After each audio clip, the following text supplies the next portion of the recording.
morning, everyone, and thank you for being here. I'm not sure if it's only my hearing that hears that buzz. Does anybody else hear that buzz? Oh, I thought I was going out. I was flying around yesterday in a helicopter down to the bottom of the Grand Canyon to meet with Havasupai people on some matters of interest between the university and the people in Supai village, and I thought I lived through it. Flying around in the Grand Canyon in a helicopter is always interesting, and so I thought maybe I'm here and I'm not really here and I'm hearing this buzz. So anyway, thank you everyone for being here. Let me first put ASU into perspective and then put this new school at ASU into perspective. Our mission as the type of university that we are is to be an institution focused on three very simple concepts, even though they're all very difficult to implement. The simple concepts are: we are a teaching institution, we are a learning institution, and we are a discovery institution.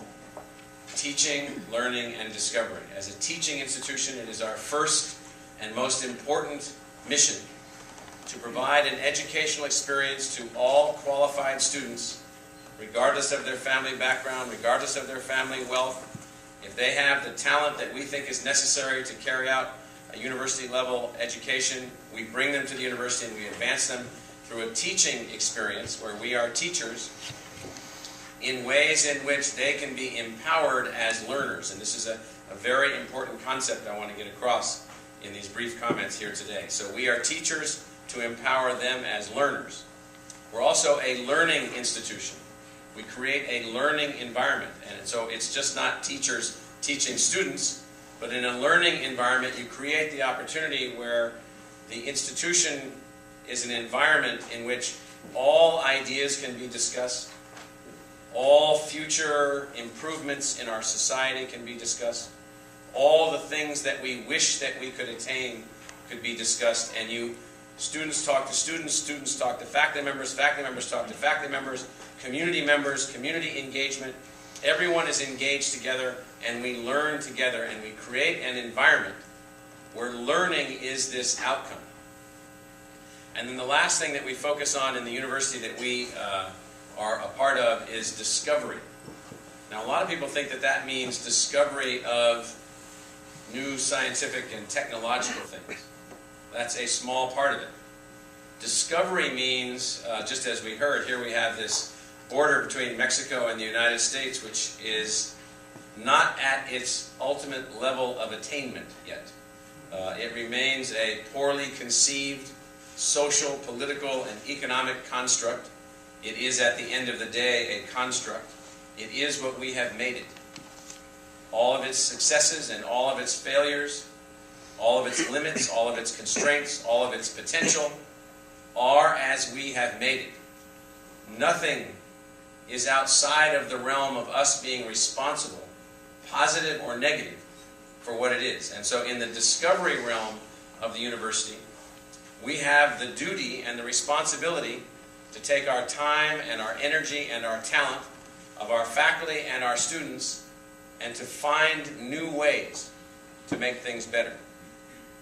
And you do that through the discovery of new information, the articulation of new ways of communicating, the understanding of the deep cultural overlap between Mexico and the United States. Whatever it happens to be, in science and technology, in art, in the social sciences, in business, whatever it happens to be, we clearly have not discovered enough, or the border between Mexico and the United States would be a far better construct than it is. At the moment, in fact, I would suggest that it is not a failed construct in its totality, but one that's not performing at the level necessary for both countries to be successful. So, at the level that we should be. So if you go back and now look at the mission of Arizona State University to create this teaching, learning, and discovery institution, it only seems completely and totally logical that we would have some unit, some focused energy within the institution focused on transborder studies, focused on everything that we can bring to bear in the teaching, learning, and discovery space to figure out how to move towards improved social, economic, and political constructs. Fantastic. I made it out of the canyon. And so it is Carlos Ibanez, through his leadership, through the leadership of our faculty and others, where this is a great day for ASU, where we're formally launching. We've had operating for a little while, but we're formally launching this school. This school will create for us not just a group of a few faculty members and a few hundred students worrying about transborder issues, but basically the vanguard of the entire university. It's our expectation that Carlos, as the director of the school, and the faculty will draw from every teaching and learning and discovery asset available to ASU and anybody else that we can bring to bear to find a way to create an environment for enhanced teaching, learning, and discovery about transborder issues. It is, at the end of the day, I think, easy to conclude, and all of the evidence paints to this, that as the world evolves, the North Americans, between Canada, the United States, and Mexico, the North Americans are the most unimaginative at the moment relative to their border relationships of the various regional,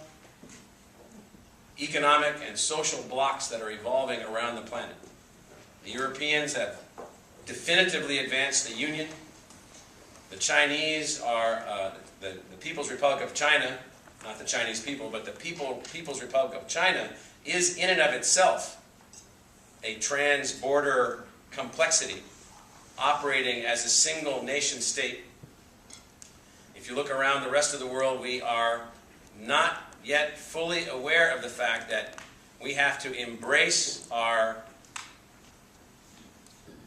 North American co-evolutionary history, the evolution of these countries together, the ultimate evolution of these countries together in the sense of their economic and social and cultural connections, and do so in a way where we construct a place that everyone is happy and proud to be a part of. Now, how do you do that? No amount of argument on either argumentative positions regarding the transborder construct that we call the border between the United States and Mexico. None. Or the borders within the broader construct of North America, or the borders within the broader construct of Pan America. No amount of arguing will attain anything. And so in my own view, it's time for the academics to rise up, the teachers, the learners, and the discoverers, and to not participate in the arguments, but to participate in the solutions by providing the best, most rigorously researched, most fundamentally thought through conceptualizations of the construct that we would like the borders of the United States to be, whatever those happen to be, whatever those constructs happen to be. And there's even a philosophical set of issues and concepts here that merit a lot of attention. And so it's with a lot of pleasure and a lot of excitement that I join in the rest of the ASU leadership team in being very excited about the launch of this school. We need Carlos and everyone else to work. They all work very hard, they just need to work 50 times harder. And so our expectations are very high because the world is in desperate need of rethinking this social construct that we call borders right now. And we have one nearby that needs about as much attention as anything that you can possibly imagine, from the positive and the constructive, and it's going to come from energy and activity like this school. So to the faculty, to the students, and to others, congratulations and good luck going forward. And remember, it's not just this school in isolation, but this school drawing from all of the intellectual assets of the university and all of the energy of the university. So, thank you.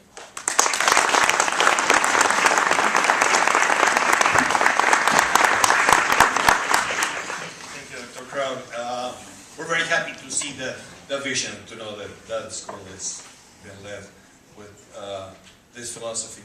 And thank you very much for your address. And we want to